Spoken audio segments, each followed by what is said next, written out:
Oke, welcome to my classroom. Teknik instalasi tenaga listrik. Masih dalam tema pembahasan instalasi tenaga listrik satu fase dengan subtema berupa perangkat hubung bagi, kita akan membahas materi tentang komponen-komponen penyusun PHB atau perangkat hubung bagi. Sebelum kita membahas lebih dalam, ada baiknya kita perhatikan satu tutorial video yang kebetulan sudah saya siapkan. Mohon diperhatikan dengan seksama. Oke, masih dalam tatanan kenormalan baru, normal dalam mensikapi pandemi COVID-19 ini. Kita memakai APD lengkap, masker jangan lupa, kacamata, harusnya ini pakai helm, tapi berhubung kita berada di ruangan yang cukup aman, ya, tidak banyak interaksi orang, maka saya tidak memakai helm. Saya akan menjelaskan seputar konstruksi PHB tegangan rendah, khususnya yang langsung menghandle beban, ya. Nah, ini adalah PHB tegangan rendah yang melayani beban langsung. Bebannya juga nanti berupa panel-panel yang menuju ke motor. Di pintu panelnya terdapat komponen-komponen alat ukur, ya, voltmeter, ampermeter, frekuensi meter, cosbimeter, kemudian saklar pilih dan push button maupun lampu-lampu indikator. Kita akan bahas satu-satu. Kita mulai dari voltmeter. Jadi di pintu panel ini hanya ada satu voltmeter, tapi dia bisa mengukur 3 besaran tegangan yang masuk ke panel ini yang ditentukan oleh saklar pilih ini, ya. Jadi dia bisa mengukur tegangan fasa-fasa atau tegangan line atau tegangan jala-jala maupun tegangan fasa to netral atau disebut tegangan netral saja.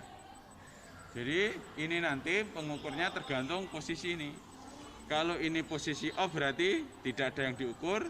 Kalau kita memilih posisi, ya, RN berarti mengukur fasa R dengan netral dan seterusnya.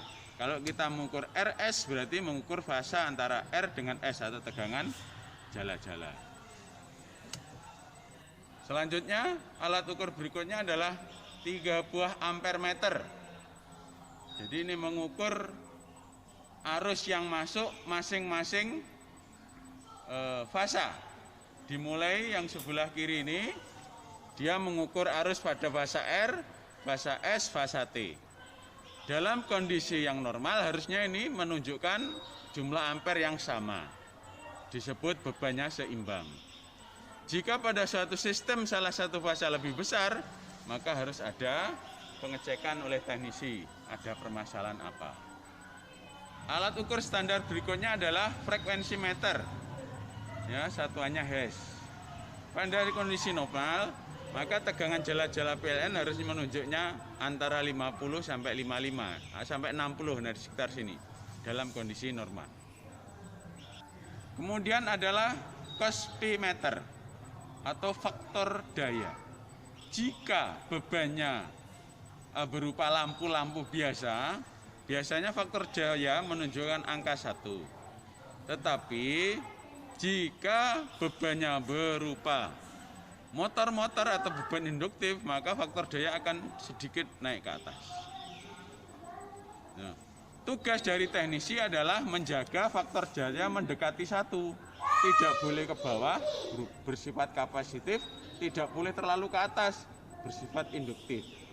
Nah, nanti umumnya beban itu adalah bersifat induktif.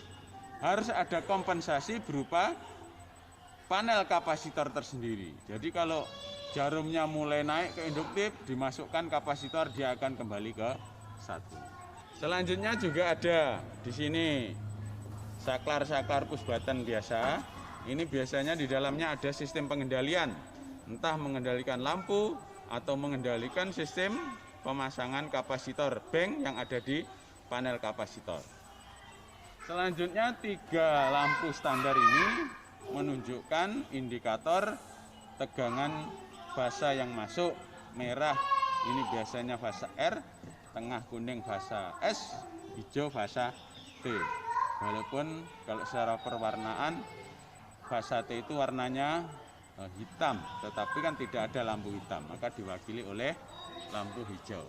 Baik, selanjutnya kita akan melihat dalamnya, jerohannya seperti apa. Oke, kita bahas satu-satu. Jadi, dalam hal ini, saluran kabel masuk dari sistem PHB ini ada yang dari bawah, ada juga yang dari menuju ke atas. Bisa juga nanti sistem PHB yang lain masuk dari atas, keluarnya dari bawah. Ciri dari daya masuk bisa dilihat dari pengaman utama. Di sini dinamakan pengaman induk berupa NFB, no fuse breaker, dengan kapasitas 100 ampere. Ya, ini cukup besar ya untuk menghandle beban-beban berupa motor yang lebih besar lagi. Oke. Nah, terlihat bahwa dari pengaman induk ini kabel masuk dari bawah. Nah, berarti jalurnya dari bawah. Jalur kabel dari bawah ini kalau di dalam suatu sistem instalasi gedung, bengkel, pabrik biasanya menggunakan build system GOT atau selokan yang diamankan oleh tralis besi. Jadi kabel-kabel berada di bawah lantai melalui selokan. Ada juga yang masuk dari atas. Biasanya sistem yang masuk dari atas kabelnya lewat kanal tray atau tangga. Ini bisa kita lihat. Nah, itu juga ada sistem kanal tray. Nah, banyak sekali. Itu adalah semacam talang untuk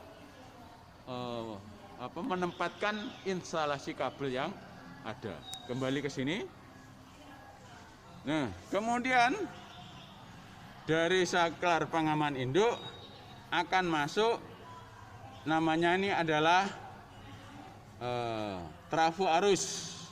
Ya, trafo arus. Trafo arus ini nanti memberi umpan ke ampere meter yang ada di pintu. Kenapa?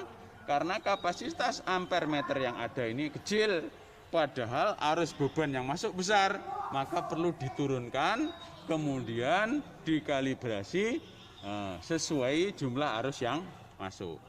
Jadi ini, ya, ada 3 RST, ketambahan 1 nanti untuk KOSPI. Jadi KOSPI itu memang butuh arus, butuh tegangan. Nah, oke. Nah, setelah arus masuk diukur melalui trafo arus, dia akan menuju ke namanya ini adalah busbar, ya. Busbar berupa lempengan tembaga. Jadi fasa R ini kalau terlihat dari sini, kalau urutannya ya berada di busbar yang bawah, di rel bawah ini.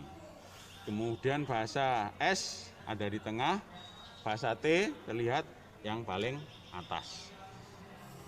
Busbar ini memudahkan untuk pembagian dari arus yang akan menuju beban. Dalam hal ini dibagi menjadi 3 buah beban. Di sini MCB induk, di sini MCB yang menuju beban. Ada 3 berarti. Jadi MCB ini dia mengambil dari busbar RST ini juga dibagi sangat mudah.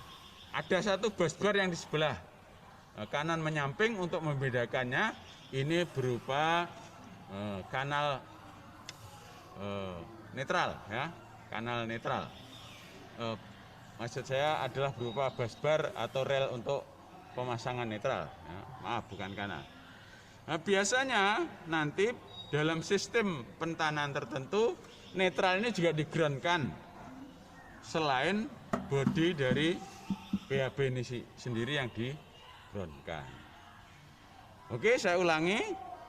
Ada pengaman induk berupa NFB, ada pengaman cabang yang menuju ke beban, ada busbar, ada trafo arus, kemudian di sini ada tambahan berupa rangkaian pengendali yang namanya ini adalah PFC control, ya, power factor correction (PFC). Jadi seperti saya katakan, kalau dayanya power faktornya jelek, maka perlu dimasukkan ke berupa kapasitor dari panel kapasitor. Nah, di sini yang mengendalikan. Jadi kalau power faktor turun, kapasitor dimasukkan, dikendalikan dari sini. Ya, cukup sederhana. Nah, dari sini nanti akan dibagi ke beban-beban. Ada 3 itu. Oke, saya kira itu penjelasan tentang PHB tegangan rendah yang berupa box panel yang terhubung langsung dengan atau menghandle beban-beban.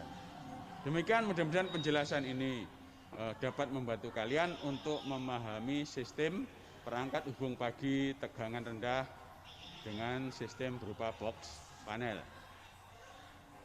Oke, ini tambahan saja. Kalau contoh yang kita sampaikan tadi adalah PHB dalam bentuk tipe box panel, ini contoh PHB dalam bentuk lemari, almari. Jadi ini di belakang saya dalam bentuk almari. Komponen-komponen yang ada di pintu panel almarinya pun ya hampir sama. Ada arus, ada tegangan, ada selektor switch untuk milih, kemudian ada lampu-lampu indikator, ada saklar-saklar yang akan mengendalikan instalasi, sistem instalasi pembagian yang ada di dalamnya. Kita buka apa isinya PHB sistem lemari ini, ya. Kita buka. Tidak ada perbedaan mencolok di dalamnya, ya. Cuma dia lebih kompleks, lebih banyak karena apa? Yang dilayaninya lebih banyak, ya. Yang dilayani lebih banyak. Jadi ini ada berupa APP juga jadi satu. Oke. Kemudian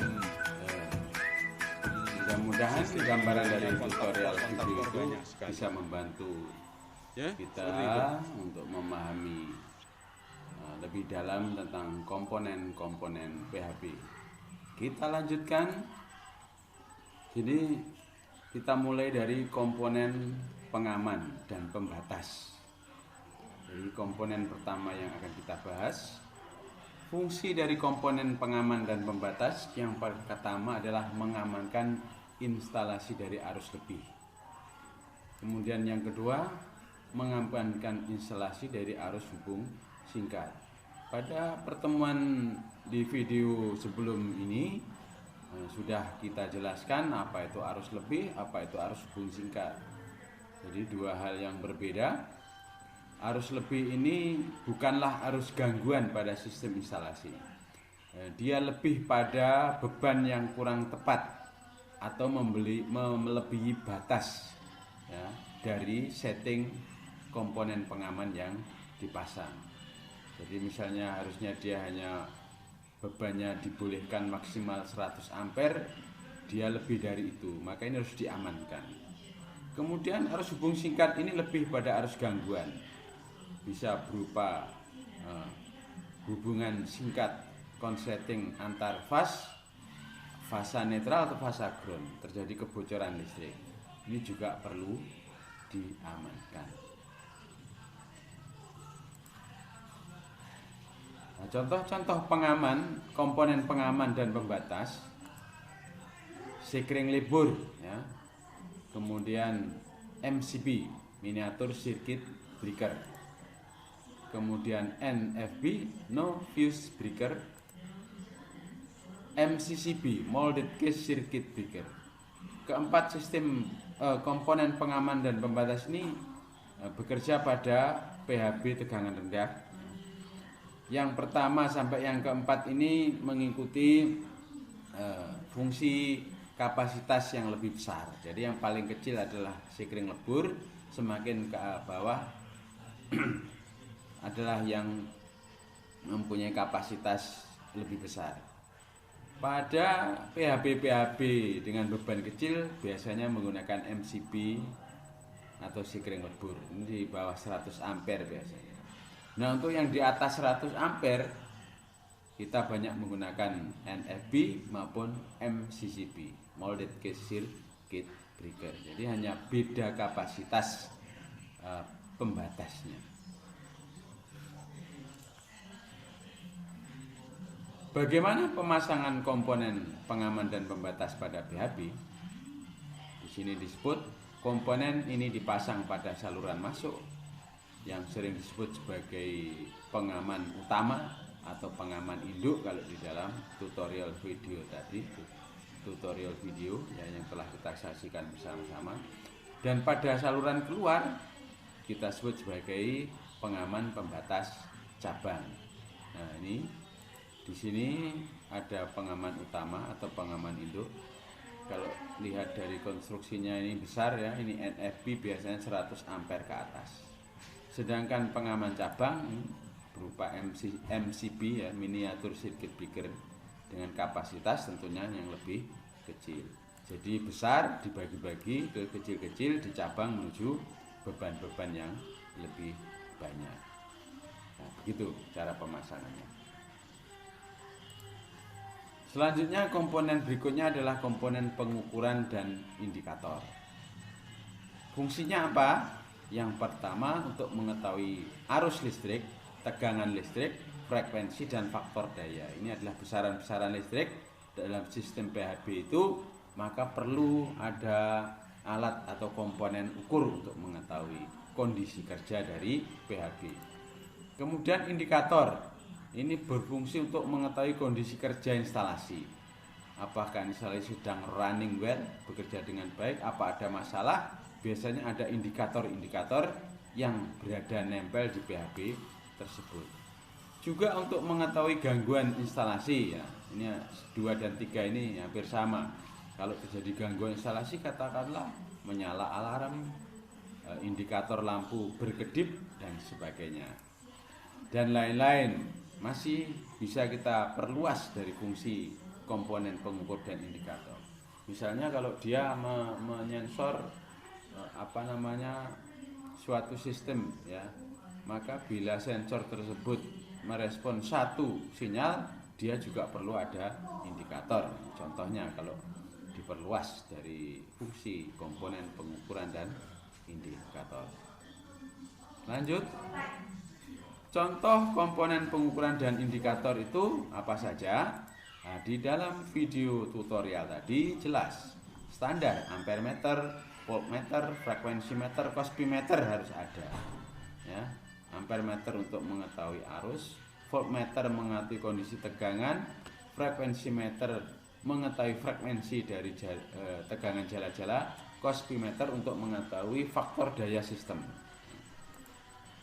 Kemudian contohnya juga indikator lem, lampu indikator, alarm, buzzer dan lain-lain. Nah, ini biasanya untuk sistem gangguan atau sistem penanda tegangan masuk.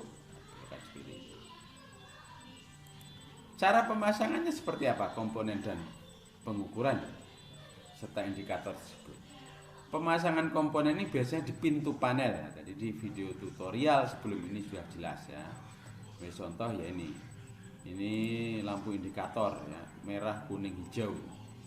Kemudian 3 komponen yang sama ini adalah ampere meter untuk mengukur arus pada fasa R, S, T. Kemudian ini yang jarum berada di tengah ini adalah cosbimeter. Sampingnya adalah frekuensi meter. Dan yang terakhir adalah voltmeter. Voltmeter hanya satu saja tapi bisa mengukur besaran tegangan baik yang tegangan fasa maupun tegangan line. Bisa diatur melalui switch di bawahnya. Oke, kita lanjut. Nah, dari 2 itu nanti akan didukung dengan bahan-bahan penunjang lainnya.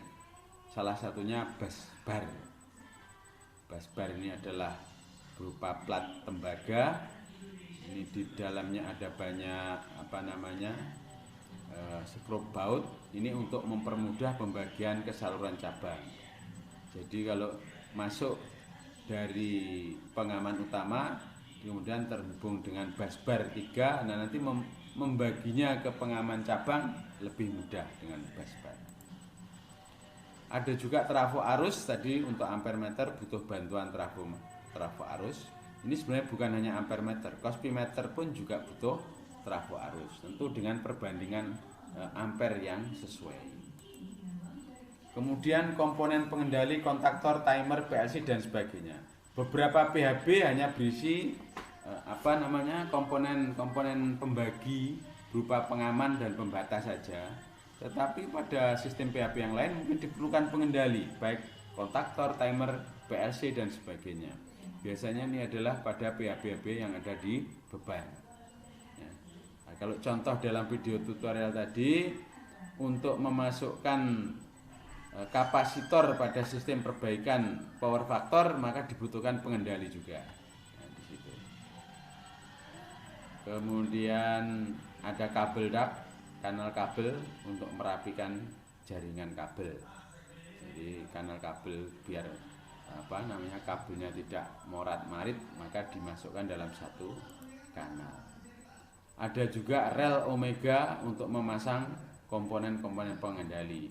Kalau komponen yang besar biasanya dipasang langsung dengan skrup di base plate.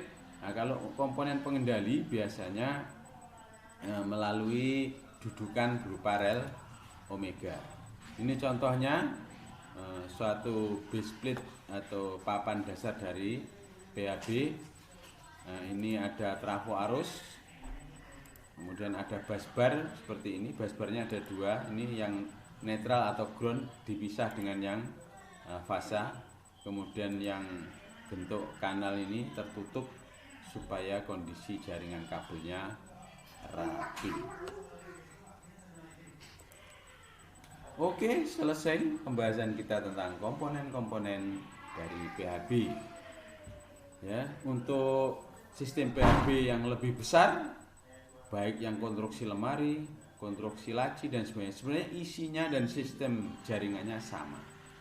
Hanya biasanya karena bebannya lebih banyak, maka komponennya akan lebih banyak dan lebih kompleks.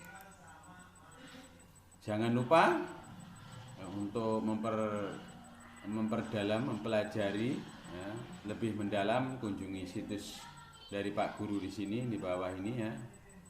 Ya. Di situ juga ada beberapa contoh soal dan penyelesaiannya. Oke, terima kasih atas perhatiannya. Sampai jumpa lagi ya. Dan tetap semangat.